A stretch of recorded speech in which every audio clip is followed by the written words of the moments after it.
السلام علیکم ورحمۃ اللہ تعالی وبرکاتہ۔ ناظرین کرام، آپ دیکھ رہے ہیں الائی ایجنسی۔ آج کی گفتگو کا عنوان ہے کھڑے ہو کر جماع کرنا شریعت میں جائز ہے یا نہیں۔ اس کے تعلق سے مسئلے کی وضاحت کرنے سے پہلے آپ سے چھوٹی سی گزارش ہے کہ الائی ایجنسی کو ضرور سبسکرائب کر لیں تاکہ اسی طرح کی پسندیدہ ویڈیو کا نوٹیفیکیشن آپ تک پہنچتی رہے۔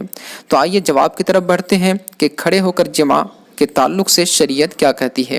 تو اللہ رب العزت کلام پاک میں ارشاد فرماتا ہے نساؤکم حرث لکم فأتوا حرثکم انا شئتم، کہ تمہاری عورتیں تمہارے لیے کھیتی ہے تو تم جس طرح چاہو کھیتی کرو، یعنی لٹا کر، کھڑی کر کے، بیٹھ کر، اٹھ کر، جیسے بھی چاہو۔ ہاں البتہ لہٰذا کھڑے ہو کر جماع تو جائز ہے مگر پسندیدہ نہیں، اس لیے کہ یہ جانوروں کا طریقہ ہے، انسانی طریقہ بالکل نہیں۔ اسی طرح بیٹھ کر جمع کرنا یعنی ہم بستری کرنا بھی ناپسندیدہ فعل ہے، جس کے ارتکاب سے آلہ تناسل جڑ سے کمزور ہو جاتا ہے اور بعد میں وہ جمع کے قابل نہیں رہتا۔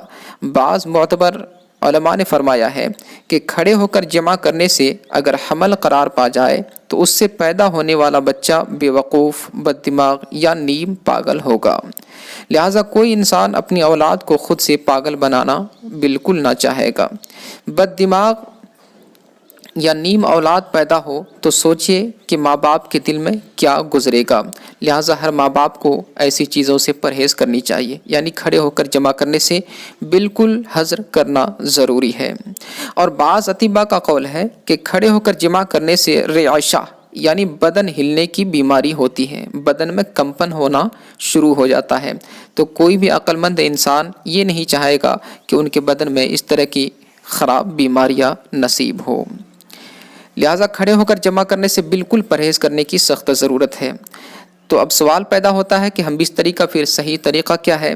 تو ہم بستری کا صحیح طریقہ یہ ہے کہ اپنی زوجہ کو چیت لٹا دے اور مرد اس کے اوپر ہو اور لیٹے لیٹے ہم بستری کرے، جس کی طرف قرآن کی یہ آیت اشارہ کرتی ہے کہ فلما تغشاها حملت حملا خفیفا، یعنی جب چھا گیا، یعنی ہم بستری کی تو پھر اس سے چھوٹا سا پیٹ رہ گیا، ہلکا سا پیٹ رہ گیا۔